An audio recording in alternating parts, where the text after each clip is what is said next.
अचानक से सर ये लॉकडाउन बढ़ा और उसके बाद से पुलिस की सख्ती बढ़ी है जी। इसको फिर भी जो है शहर मालेगांव जो है एक अफवाह और उसको जो है ना मामला को ये बताया जा रहा है कि भाई ये कोरोना वायरस कुछ है नहीं, ये सिर्फ मुसलमानों को जो है बदनाम करने की साजिश की जा रही। इसके ताल्लुक से आप क्या बोलेंगे? देखिए मेरे भाई, मैं इतने रोज़ से, आप लोगों को शायद याद होगा कि तकरीबन 3-4 हफ्ते से मैं आप लोगों को बोल रहा हूँ कि ये बीमारी, ये मैंने शुरू में कहा था कि ये 15 रोज़ जो है, ये 1-2 हफ्ता बहुत अहम है। इसके अंदर अगर आप लोगों ने अपना बचाव कर लिया, सोशल डिस्टेंसिंग को ऑब्ज़र्व कर लिया, अगर आपने भीड़ भाड़ की जगह पर नहीं गए, है ना, तो हो सकता है कि हम इस बीमारी को बचा लेंगे। लेकिन खैर, मुझे अफसोस है कि हम वो 15 दिन उतनी अच्छी से जो है सोशल डिस्टेंसिंग को ऑब्ज़र्व नहीं किया और उसका नतीजा जो है 2 हफ्ते के बाद आने लगा। आपने देखा होगा कि अचानक एक रोज़ 5 रिपोर्ट पॉजिटिव आती है, दूसरे दिन 15 रिपोर्ट आती है, फिर 25-30 और आज 37 पॉजिटिव आ चुके हैं, जिसमें कुछ डॉक्टर्स का भी नाम शामिल है। तो मेरे ख़्याल से अब ये बात जो है उसके बारे में बात करना ही फजूल है कि ये अफवाह है या हकीकत है। ये तो अब देखिए हमारे करीब जो है, मैं आपको नाम नहीं लेना चाहता, ऐसे ऐसे लोग हैं, सोफिस्टिकेटेड टीचर्स हैं, डॉक्टर्स हैं, वो पॉजिटिव्स आ रहे हैं और उन्हें सांस लेने में दिक्कत हो रही है, उनको हॉस्पिटल में एडमिट करा जा रहा है, ऑक्सीजन लग रही है, वेंटिलेटर्स पर जा रहे हैं। अब इससे ज़्यादा क्या सबूत चाहिए आपको कि ये बीमारी का वजूद है? आज भी आपको शक है कि ये बीमारी है या अफवाह है? मुझे अफसोस होता है कि आप लोग आज भी ये सोचते हो कि ये वाकई में बीमारी है या अफवाह है। अगर कुछ लोग इस किस्म की बातें कर रहे हैं तो उनकी अक्ल पर मातम करने को जी चाहता है, क्योंकि अगर आज भी अगर हम नहीं जागे तो ये पूरा शहर उसकी लपेट में आ जाएगा, मैं आपको बोल देता हूँ। और दूसरी बात, मैं आपको खौफजदा नहीं कर रहा हूँ, ये बीमारी जो है ऐसी बीमारी है कि उसमें से 80% लोग जो है बग़ैर किसी इलाज के अच्छे हो सकते हैं यार, बग़ैर किसी ट्रीटमेंट के अच्छे हो जाते हैं। ये सेल्फ लिमिटिंग डिसीज़ है। सिर्फ 20% लोगों को इलाज की ज़रूरत होती है, जिसके अंदर से कुछ लोगों को मामूली गोलियां लगती है, कुछ लोगों को ऑक्सीजन सपोर्ट लगता है और 2 से 3% या 4% लोगों को वेंटिलेटर की ज़रूरत पड़ सकती है। लेकिन मैं चाहता हूँ कि हमारे शहर के लोग जो हैं, अगर उसकी गंभीरता को, उसकी संजीदगी को आज समझ लेते हैं, तो मैं नहीं चाहता कि हमारा कोई भी मरीज़ वेंटिलेटर पर जाए, क्योंकि अगर एक मरतबा वेंटिलेटर पर चले जाता है तो उसके वापस आने की चांसेस बहुत कम होते हैं। दोस्तों, मैं आपको बता दे रहा हूँ कि वेंटिलेटर से खाल ही पेशेंट वापस आते हैं। तो मेरी आप लोगों से बेइंतहा मुअद्दबाना गुजारिश है कि इसको संजीदगी से लीजिए और अपने अजीज़ों की, अपने बच्चों की, अपने वालिदैन की, अपने रिश्तेदारों की, अपने दोस्त अहबाब की, सभी की जानों की हिफाजत करेंगे। अगर आप अपने घरों तक महदूद रहो, है ना, हो सकता है, मैं समझ सकता हूँ कि क्वारंटाइन पीरियड कोई आसान काम नहीं है, घरों के ऊपर रहना बहुत मुश्किल काम है, लेकिन आज जिस किस्म के हालात आए हैं, जब से दुनिया बनी आज तक इस किस्म के हालात, ऐसा पेंडेमिक दुनिया में आज तक नहीं हुआ है। तो ये जो हालात हैं, इसके तहत जो है हम लोगों को अपने आप को एडजस्ट करना है, समझ रहे हैं, अपने आप को ढालना होगा हालात के तहत, वरना हमको बड़े नुकसान के लिए तैयार रहना पड़ेगा। सर, जो 4 वर्ग की रिपोर्ट आई हुई है, जैसा कि हमने इससे कबल मुफ्ती इस्माइल साहब से बात की थी जी, तो उन्होंने कहा कि आपने और उन्होंने उस 4 वर्ग की रिपोर्ट का मुशाहिदा किया, 4 वर्ग की 4 वर्ग औराक, ओके, 4 पेजेस, ओके, जो मुश्तमिल रिपोर्ट है। जी जी जी, तो उसका कंटेंट क्या है वो आवाम जानना चाहती है, उसमें क्या लिखा हुआ है? भाई, ये जो रिपोर्ट्स आई है ना, कि ये जैसे मान लो हमारे यहाँ से 100 सैंपल्स जाते हैं और उसमें से 5 पॉजिटिव आते हैं, तो अगर उसका एक पेज पर रखेंगे ना तो उसमें 18 से 20 नाम आते हैं। 18 से 20 नाम वो उसमें जो है, उसमें हो सकता है एक आध पॉजिटिव हो, बाकी सब नेगेटिव हो। तो ये 1 पेज बना, 2 पेज बना, 3 पेज, ऐसे बहुत सारे पेजेस होंगे, उसमें तुम्हें ढूंढना पड़ेगा। तो हम लोगों ने इस कंप्यूटर के ज़रिए उसको क्या किया, सिर्फ पॉजिटिव्स को अलग करके सिर्फ पॉजिटिव्स की रिपोर्ट ले लिए। तो जो ये 4 पेजेस की बात करें ना, तो उसके अंदर मालेगांव के अंदर जो पॉजिटिव्स आए हैं, सिर्फ उनकी रिपोर्ट हम देख रहे हैं, क्योंकि नेगेटिव से हमें कोई वास्ता नहीं है अल्हम्दुलिल्लाह। यानी जिनकी भी रिपोर्ट स्वैब गया है और अगर वो पॉजिटिव नहीं है, इसका मतलब है वो नेगेटिव है, उसके लिए हमें फिक्र करने की कोई ज़रूरत नहीं है। ठीक है सर, कुछ लोग ये कह रहे हैं कि किस हद तक उस पर एतबार किया जा सकता है, उस रिपोर्ट पर? जी जी, बिल्कुल अच्छा सवाल है। मैं आपको जो है, अगर एक जो गोली देता हूँ या इंजेक्शन देता हूँ, आप कितना एतबार करते हो कि अगर उसके अंदर जो है कि ये एक एंटीबायोटिक का इंजेक्शन दे रहा हूँ, तो आप कैसे ले लेते हो इंजेक्शन को? हमें एतबार करना पड़ेगा। समझ रहे हैं आप मेरी बात? हम जो गोलियाँ आपको देते हैं, जो कैप्सूल देते हैं, तो इसके ऊपर कैसे एतबार करते हैं आप कि ये जो मैं दे रहा हूँ, मैं कैसे बोल सकता हूँ ये टेट्रासाइक्लिन है या डॉक्सीसाइक्लिन है? तो क्या मैं थोड़ी कोई लैब में जाकर आज तक चेक किया हूँ कि ये वाकई में डॉक्सीसाइक्लिन है कि नहीं है, समझ रहे हो? तो आपको एतबार करना पड़ेगा, उसके अलावा कोई रास्ता नहीं है। ये आपने इससे पहले बोले थे एक वीडियो के अंदर, आपकी कॉन्फ्रेंस में आया है कि भाई पावर लूम की वजह से जो है सांस लेने में दिक्कत होती है जी। जो आमतौर पे कॉटन का कारखाना होता है पावर लूम का, तो उसकी वजह से टीबी के मरीज होते हैं और उसको कोरोना बहुत इजी हो सकता है। जी इसके बारे में आवाम से क्या जी, कहते हैं? ये जो है ये कोई नई चीज़ नहीं है, ये जो है आज से नहीं है, तो बरसों से ये फैक्ट है कि जहाँ पर भी टेक्सटाइल इंडस्ट्री है तो वहाँ पर जो है टीबी के मरीज़ों का परसेंटेज ज़्यादा होता है। उसकी वजह यह है कि उसके जो कॉटन वूल्स बोलते हैं, बारीक बारीक जो पार्टिकल्स होते हैं जो फ़िज़ाओं में रहते हैं, उसकी वजह से वो हमारी सांस की नली में जाकर ब्लॉक कर देते हैं और उसकी वजह से दमा है, टीबी है और सांस के दीगर अमराज जो है ज़्यादा होते हैं। और जिनको टीबी होता है, दमा होता है, तो ऐसे मरीज़ों की क़ुव्वत मुदाफ़अत कम हो जाती है और जब क़ुव्वत मुदाफ़अत कम हो जाती है तो कोरोना वायरस उन पर हावी हो जाता है। इसके लिए हमारे शहर में कोरोना का जो परसेंटेज है ज़्यादा है आम जगहों से, ठीक है। डॉक्टर साहब, कुछ लोगों से मेरी बातचीत हुई थी और वो बोल रहे थे कि डॉक्टर सईद फरहानी शहर में एक नामवर डॉक्टर हैं और उनको बहुत मालूमात है, लेकिन वो डॉक्टर सईद फरहानी सर वो ज़्यादा ऑपरेशन का काम करते हैं, तो कोरोना के ताल्लुक से उनको इतनी मालूमात कहाँ से आ रही है? हाँ देखिए भाई, मैं अगर एक BUMS डॉक्टर को और MBBS डॉक्टर को उसकी मालूमात हो सकती है तो MS बनने के लिए जो है ना, ये सबसे गुजर के बनना पड़ता है, समझ रहे हैं आप? वो डायरेक्ट MS नहीं होता है। हम पहले जो है MBBS करते हैं, उसके बाद में MS करते हैं। और कोरोना के ताल्लुक से जो मालूमात है ना, उसको बहुत ज़्यादा एजुकेटेड होना भी नहीं। आप थोड़े भी पढ़े लिखे हो तो उसके गूगल के ऊपर सारे मटेरियल अवेलेबल है, आपको भी नॉलेज हो सकती है, सही है कि नहीं? तो इससे बचने का ऐसे तरीका क्या है, आगे इसका इलाज होगा? देखिए, इसके बचने के तरीके जो है मेरे ख़्याल से यूट्यूब के ऊपर और सारे दुनिया के मीडिया के ऊपर अवेलेबल है। हर तरीके से सैनिटाइज़र जो है, आज हमारे यहाँ जो है झाड़ू मारने वाली भी बोलते हैं सैनिटाइज़र ले लो, है ना? सैनिटाइज़र उसको भी पता हो गया, ज़िंदगी में कभी नाम नहीं सुना था उन्होंने सैनिटाइज़र का, लेकिन आज वो भी जानते हैं सैनिटाइज़र क्या होता है। सैनिटाइज़र है, पर्सनल हाइजीन है, बार बार हाथ को साबुन से धोना है, भीड़ भाड़ की जगह पर नहीं जाना है, अपना हाथ किसी भी सरफेस पे लगाने के बाद में चेहरे के करीब नहीं लेकर जाना है आपको। अगर तुम्हारा हाथ सैनिटाइज नहीं है तो, अगर सैनिटाइज है तो फिर तुम्हारा हाथ ले जा सकते हो आप, और अगर सैनिटाइज नहीं है, किसी इन्फेक्टेड जगह पर गए हैं जहाँ पर मुमकिन है कि वहाँ पर जरासीम हो सकते हैं, वहाँ पर टच करने के बाद अपना हाथ जो है चेहरे पर नहीं ले जाना है। दूसरी सबसे बड़ी चीज़ ये है, आज जो शहर के ताल्लुक से मैं बोल देना चाहता हूँ कि जो तेज़ी से बढ़ रहे हैं उसकी ये वजह है कि हम लोगों ने अपने आप को जाहिर नहीं किया। हम लोग जो है अपने मर्ज़ को छुपाए, यानी कुछ इस डर से कि हो सकता है कि हमें क्वारंटाइन कर दिया जाए। इसके लिए लोगों ने जो है खांसी, बुखार, है ना, सांस लेने में दिक्कत को जाहिर नहीं करते रहे, और उसकी वजह से क्या होता रहा कि हम लोग समाज में घूमते फिरते रहे, लोगों से मिलते रहे, और इस तरीके से मर्ज़ बढ़ता चला गया, है ना। आज भी वक्त है कि हेल्थ वर्कर्स जो हैं, जो आपके दरवाजे पर आ रहे हैं, तो उनसे कोऑपरेशन करिए, आप लोग मुकम्मल एतमाद रखिए। मैं यकीन बताता हूँ, मैंने उसका फॉर्मेट भी देखा है, तो उसके अंदर ऐसी कोई बात नहीं है जिससे आपको डरने की ज़रूरत है ना। NRC या NPR ऐसी कोई बात नहीं है, वो आपकी सेहत के ताल्लुक से सवालात पूछ रहे हैं। और मैं चाहता हूँ कि हर शख्स अपना उसको इन्फॉर्मेशन देवे, बिला झिझक इन्फॉर्मेशन देवे। वो आपको आइडेंटिफाई करेगी कि अगर खुदा न खास्ता कोई पेशेंट, यानी मुमकिन पेशेंट अगर आपके घर में है, तो उसका फ़ौरन इलाज शुरू किया जा सकेगा, ठीक है। और उसको फैमिली को आइसोलेट कर देंगे तो बाकी का समाज जो है महफूज हो जाएगा। अचानक से जो है शहर मालेगांव में बहुत सारे जो गली मोहल्ले में जो छोटे बड़े दवाखाने में हमारे भाई बहन जाकर दवाइयाँ ले लेते थे जी, अब तो डायरेक्टली जो है बंद कर दिया गया है जी। और कुछ भी मामूली सी बात होती है तो बोलते हैं सिविल हॉस्पिटल जाओ, और फिर उनको क्वारंटाइन करने की धमकी वगैरह ऐसा। जी जी जी। इसके डर से लोग अपने आप को बता नहीं रहे। नहीं, देखिए वो बात ये है कि ये मुझे अफसोस से बोलना पड़ रहा है कि हम लोग जो बोल रहे थे कि जो छोटे मोटे क्लिनिक हैं उनको आप बंद करिए अभी, क्योंकि वहाँ पर जो मरीज़ों की भीड़ होती है उसकी वजह से अगर उनमें एक भी कैरियर रहा, कोई एक भी मरीज़ जो वो इन्फेक्टेड रहा, तो वो बैठने वाले 10, 20, 50 मरीज़ों को इन्फेक्ट कर देता है है ना।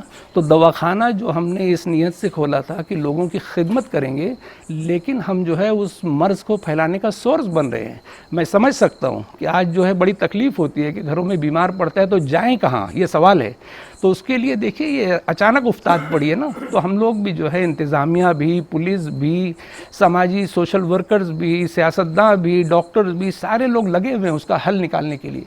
आज ही देखिए मेरे डिप्टी कमिश्नर से बात हुई कि आप जो है कम से कम 4 हॉस्पिटल जो है नॉन कोविड के हमें डेडिकेट करके दीजिए आप, है ना।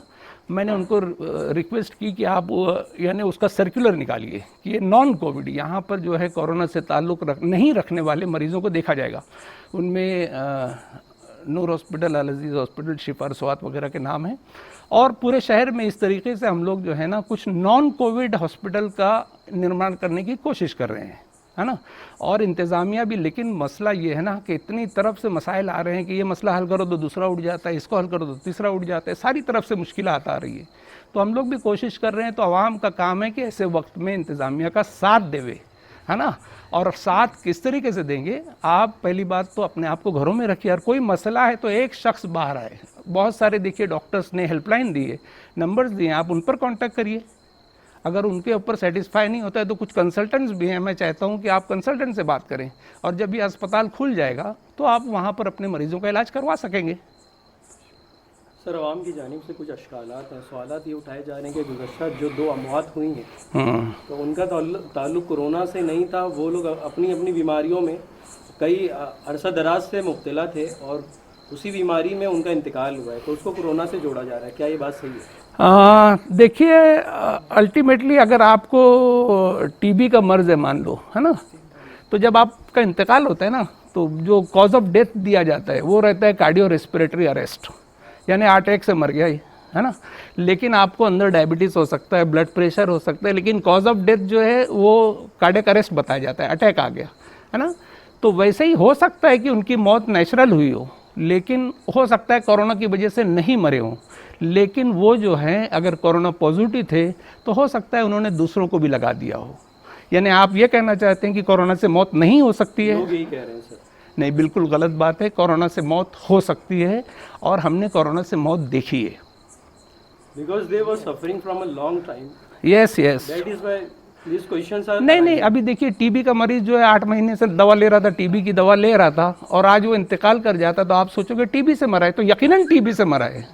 लेकिन वो जो है टीबी और कोरोना जब मिल जाते हैं तो वो आदमी को पूरा ख़त्म कर देते हैं, क्योंकि उसकी मुदाफ़त जो है डिफेंस पावर ऑलरेडी कम रहता है, ऊपर से कोरोना आ जाता है तो उसकी वजह से सांस की जो नलकियां ब्लॉक हो जाती है, ऑक्सीजन नहीं मिलता है और उससे इंतकाल हो जाता है। सर, ये जो बातें आपसे हम कर रहे हैं, जी, ये बातें मेडिकल अमला जो मेडिकल ऑफिसर्स है उनकी जानिब से आनी चाहिए, तो क्यों नहीं आ रही है? मैं बता दूं आपको कि हमारे पास जो मेडिकल अमला जो है ना बहुत शॉर्ट है ना, और वो बेचारे अपने में परेशान है। सुबह से रात तक जो है मरीज़ों को देखते रहे। आप समझ लो इस शहर इतना बड़ा है कि वहाँ पर जो पेशेंट का लोड इतना ज़्यादा है कि वो आप किस किस को यानी कि आप सेटिस्फाई कर सकते हो। आप हर शख्स को, मैं बता रहा हूँ, मैं अभी सुबह से लेकर 20-20 घंटा नॉन स्टॉप फ़ोन के ऊपर बात करता हूँ। गाड़ी चलाता है ड्राइवर और मुस्तकिल फ़ोन के ऊपर बात करते रहता हूँ। यानी इतने मसाइल हैं लोगों के, तो वो डॉक्टर्स भी बेचारे कोशिश कर रहे हैं। आपको उनके साथ कोऑपरेट करना चाहिए। और अचानक से पुलिस की सख्ती बढ़ गई है और आवाम उसको फिर भी समझने के लिए तैयार नहीं है। नहीं, पुलिस की सख्ती तो इसलिए बढ़ रही है कि अगर नहीं करेंगे तो हमारे लोग जो हैं ज़रा सा लाइटली लेते हैं, तो उसकी वजह से और मज़ीद नुकसान ना हो, इसके लिए पुलिस को ऑर्डर दिया गया है कि आप सख्ती बरतिए, है ना। लास्ट में जो है शहर मालेगांव के लिए आप क्या अपील करना चाहेंगे? मालेगांव के लोगों से मैं एक अपील करना चाहूँगा कि देखिए आज सुबह मैंने जब उठा तो इतनी खुशी हुई कि आपको मैं बता नहीं सकता। मैं उसी नींद में, यानी कि मेरे बाल उलझे थे, मैं सोचा कि एक वीडियो बना के आप लोगों को भेज दूं, क्योंकि डॉक्टर महाले का मुझे फ़ोन आया कि 15 निगेटिव है मालेगांव के सैंपल्स, लेकिन किसी वजह से नहीं करा। फिर दोपहर में फ़ोन आता है कि 30 निगेटिव आ गए, यानी 45 हो गए। फिर फ़ोन आता है कि एक और निगेटिव आ गया, 46 हो गए। तो मैं इतना खुश था कि चलो आज का दिन अच्छा निकला, अल्हम्दुलिल्लाह। मैं इतना खुश था कि मैं सोचने लगा सुबह उठ के किसका मुंह देखा था। मैं बोला आईना नहीं देखा होगा ज़रूर, मैंने सोचा जब ही इतना अच्छा दिन जा रहा है। लेकिन फिर अभी रात में डॉक्टर सुभाष भामरे का फ़ोन आया मुझे धुलिये से, हमारे जो MP है, और उन्होंने कहा कि 5 पॉजिटिव आ गए हैं, यानी कम्युनिटी स्प्रेड शुरू हो चुका है है ना। कम्युनिटी स्प्रेड होने की वजह से जो है ये अब बड़ी तेज़ी से फैलने की संभावना है। तो अब जो है लोगों को बहुत एहतियात करना चाहिए, और एहतियात यानी कि जो केसेस हो चुके हैं इन्फेक्टेड, जो उनको आइसोलेट करना बहुत ज़रूरी है। देखिए अगर एक हमारा एक्वेरियम होता है, अगर कोई एक मछली बीमार हो जाती है तो उसका तरीका, पूरे एक्वेरियम को बचाने का सिर्फ एक तरीका होता है कि उसको निकाल के आप दूसरे डब्बे में शिफ्ट कर दें। उसको भी ज़िंदा रखना है हमें, उसको भी पालना है, लेकिन उसे दूसरे डब्बे में डाला जाता है, तब पूरा एक्वेरियम भी बचता है और वो मछली भी बच जाती है। लेकिन आप उस मछली को अगर एक्वेरियम से नहीं निकालोगे तो तमाम मछलियां बीमार हो जाएंगी और पूरा एक्वेरियम ख़त्म हो सकता है। अब आप समझ लो कि पूरा शहर एक एक्वेरियम है, और जो डोर टू डोर जो हमारे हेल्थ वर्कर्स जा रहे हैं, जो आपको आइसोलेट करना चाहते हैं, वो उस बीमार मछली की निशानदेही करके उसको अलग रखना चाहते हैं। हम उनको मारना नहीं चाहते, उन्हें भी बचाना है और पूरी समाज को बचाना है। ठीक है, तो मेरी आवाम से अपील है कि जो हेल्थ वर्कर्स आपके दरवाज़ों पर आए उनसे आप बिल्कुल बहस ना करें, आप कोऑपरेट करें, अपना नाम बताइए, और घर में अगर कोई मरीज़ हो तो बिला झिझक बताइए। मैं आपको बोलता हूं कि आपके मरीज़ों के साथ अगर आप लोग देखिए, अगर आप लोग कोऑपरेट करोगे तो डॉक्टर का भी जी चाहेगा। अगर आप कोऑपरेट नहीं करोगे तो डॉक्टर्स अपनी ज़िंदगी रिस्क करके आपके पास आ रहे हैं, वो क्यों आपके दरवाजे पर आ रहे हैं? कभी सोचा आपने? उनकी भी तो ज़िंदगी को रिस्क होता है ना। तो आप उनसे बराए मेहरबानी कोऑपरेट करिए, सारी इन्फॉर्मेशन दीजिए, और जैसा भी चाहिए कोऑपरेशन समाजी सतह पर से, आज हर सतह पर तो लोग कोऑपरेट कर रहे हैं। आपको खाने पहुंचाए जा रहे हैं, फूड किट्स पहुंचाई जा रही हैं, दवाइयां पहुंचाई जा रही हैं, आपको लेने के लिए वो वैन आ रही है। तो आपका यह फ़र्ज़ है कि इंतज़ामिया के साथ कोऑपरेट करिए आप लोग। बस इतनी इल्तिजा है मेरी। नयापुरा में 11 अप्रैल की रात में 3 बजे एक घराने पर पुलिस रात में 3 बजे पहुंचती है और कहती है कि आपके घराने का एक फर्द कोरोना पॉजिटिव पाया गया, तो आप लोग तैयारी कर लीजिए, सुबह आप लोगों को ले जाया जाएगा। उस घराने का अपराध का इल्ज़ाम है कि सुबह हमें डॉक्टर्स बुलाते हैं और कहते हैं कि जो फर्द था वो निगेटिव पाया गया। देखिए ये जो है, ये रिपोर्ट जो है मैंने भी देखी, और मैं उसके ऊपर तबसरा करना भी मुनासिब नहीं समझा एक्चुअली, क्योंकि अगर इस तरीके से एक एक जो वो आ रही है उसके ऊपर हम तबसरा करते रहेंगे तो जो करने का काम है उससे हम दूर हो जाएंगे। तो मैं नहीं चाहता, हो सकता है कि वो सही बोल रहे हो, गलत बोल रहे हो, उससे मुझे कुछ लेना देना नहीं है। हो सकता है कभी गलत फहमी भी हो सकती है कि यार जाओ वो सफ़ेद बंगला है ना, वहाँ पे बोल दो पुलिस ऑफिसर कि यार वहाँ कोई पॉजिटिव आया है। वो अब मेरे घर की जगह बाजू वाले घर पे चला जाता है बंदा और वहाँ बोल देता है। ऐसा हो सकता है, एरिया का भी कोई गलती हो सकती है, लेकिन कस्दन कुछ नहीं किया जा रहा है, ये मैं आपको यकीन दिलाता हूँ कि हो सकता है किसी वजह से कोई गलत फहमी हो गई हो, लेकिन टेस्ट में निगेटिव आया तो अल्लाह का शुक्र अदा करिए ना। आप वाविला क्यों मचा रहे हो? अल्लाह का शुक्र अदा करिए कि हमारा निगेटिव आ चुका है, अल्हम्दुलिल्लाह। अभी एग्जैक्ट में कितने पेशेंट है अपने पास? 37 पॉजिटिव आ चुके हैं, 37 पॉजिटिव है, और बहुत सारे अवेटेड हैं अभी रिपोर्ट्स। सर जी जैसे अभी प्राइवेट हॉस्पिटल्स बंद है, जी तो आज एक कोइंसिडेंट ऐसा हुआ कि एक बच्चे की डेथ हो गई है, जी तो सिविल हॉस्पिटल में भी उसको लेके गया था, तो उसमें ऐसा बताया गया है कि वेंटिलेटर अवेलेबल ना होने की वजह से। ये मुमकिन है। तो फिर अगर ऐसा ही चलता रहा और क्लाइमेट का जो चल रहा है अभी, तो ये उससे बहुत सारे पेशेंट ये जो हमारी, मैं जो बोल रहा हूँ, ये जो हमारी कोशिश हो रही है कि आपको प्रिवेंटिव मेजर्स लीजिए, आप उस नौबत तक मत पहुँचिए, आप अपने मरीज़ों को वहाँ तक जाने मत दीजिए जब उनको वेंटिलेटर की ज़रूरत पड़े। क्योंकि देखिए अभी डॉक्टर सुभाष भामरे ने 20 वेंटिलेटर्स के लिए ऑर्डर दिया है ना, पहुँचा नहीं है अभी 20 वेंटिलेटर मालेगांव में। हमारे मालेगांव के अंदर 2 वेंटिलेटर इधर पर हैं, सिविल हॉस्पिटल वहाँ पर 2-4 वेंटिलेटर हैं ना, हमारे पास गिनती के वेंटिलेटर्स हैं। और मालेगांव की बात जाने दीजिए, हिंदुस्तान का कोई भी बड़े से बड़ा शहर जो है, वेंटिलेटर पर जाने के बाद मरीजों को सफिशिएंट वेंटिलेटर्स अवेलेबल, बॉम्बे नहीं, कलकत्ता नहीं, बॉम्बे नहीं, चेन्नई नहीं, बेंगलोर नहीं, कहीं पर नहीं है। आपको मैं बता दूं, हिंदुस्तान के पास वेंटिलेटर इतने हैं ही नहीं। अगर आज ऑर्डर देंगे 2 साल के बाद मिलेगा आपको वेंटिलेटर्स। तो हमारी जो कोशिश हो रही है कि वेंटिलेटर पे हमारा कोई मरीज जाने ना पाए, इसीलिए अर्ली डिटेक्शन, जल्दी से उसको आइडेंटिफाई करें, उसको ट्रीट करें, तो वहाँ तक नौबत नहीं आएगी। आप लेट हो जाते हो इसलिए वेंटिलेटर की नौबत आती है। और ऐसा ऐन मुमकिन है कि वहाँ पर अगर 2 वेंटिलेटर है, दोनों पर मरीज़ है, तो किसी को निकाल तो नहीं सकते ना, उसको कैसे निकालेंगे? अब तीसरा मरीज जाता है तो उसके पास वेंटिलेटर नहीं है, तो कोई रास्ता नहीं है उसको कुछ करने का। हमको सिर्फ देखना पड़ेगा अपने मरीजों को दम तोड़ते हुए। तो हमारा जो दर्द है वो यही है कि आप लोग समझिए इस बात को, और उस स्टेज तक मत जाइए कि आपको वेंटिलेटर की ज़रूरत पड़े। और वो बहुत मुमकिन है, अगर आप कोऑपरेट करते रहे तो हम बहुत जल्दी उसको डायग्नोस कर लेंगे इंशाल्लाह। सर मैं एक आखिरी बात रखना चाहूँगा। शहर के बहुत सारे क्लिनिक्स बंद हैं, आम मरीज जो हैं जो कुछ क्लिनिक्स खुले हुए हैं वहाँ तक पहुँच भी नहीं पा रहे, क्योंकि जब लोग बाहर निकलते हैं जी उनकी बात करूँ, पुलिस मारती है। जी पुलिस मारती है और कोई सुविधा नहीं है। तो मेरा बेदारी नेटवर्क जानिब से एक मशवरा है जी। डॉक्टर तंजीम को आपको कि कुछ रिक्शों को हायर किया जाए, जी उस पर सरकारी मुहर लगाकर एम्बुलेंस मतलब एक समझ गया, auto ambulance, auto ambulance. Auto ambulance का हर मोहल्ले में एक ऑटो एम्बुलेंस का इंतजाम किया जाए तो उससे आसानी भी होगी और जो दिक्कतें हैं वो देखिए ये मैंने बहुत सारे सुझाव आ रहे हैं, लेकिन अभी जो है ना इतना अचानक सारी चीज़ें आने की वजह से, जैसे मैंने ये भी कहा है कि आप हेल्पलाइन चालू करिए, फ़ोन नंबर दीजिए, वहाँ पर कोई भी मरीज़ हो उस पर नाम कॉल करें। हमारे जो सोशल वर्कर्स जो हैं एक ग्रुप है, टास्क फोर्स बनाया है, वो जो है आपके पास जाएंगे, आपको देखेंगे और आपको लेकर आएंगे उस दवाखाने तक, यानी वो उनके पास बैच वगैरह सब होगा। ये सब चल रहा है लेकिन थोड़ा सा वक्त लगेगा इंशाल्लाह, धीरे धीरे थोड़ा वक्त लगता है। कोई भी नई चीज़ रहती है उसको इंतज़ामिया में, अचानक तुम्हारे घर पर दावत देते हो और 2-3 हज़ार लोग अचानक आ जाते हैं तो गड़बड़ हो जाती है ना, खाने की डेग पे ये पानी का मसला होता है कि नहीं। तो ये अचानक हो गया, इसके लिए मसाइल आ रहे हैं। इंशाल्लाह धीरे धीरे उस पर भी काम हो रहा है, इंशाल्लाह ज़रूर होगा।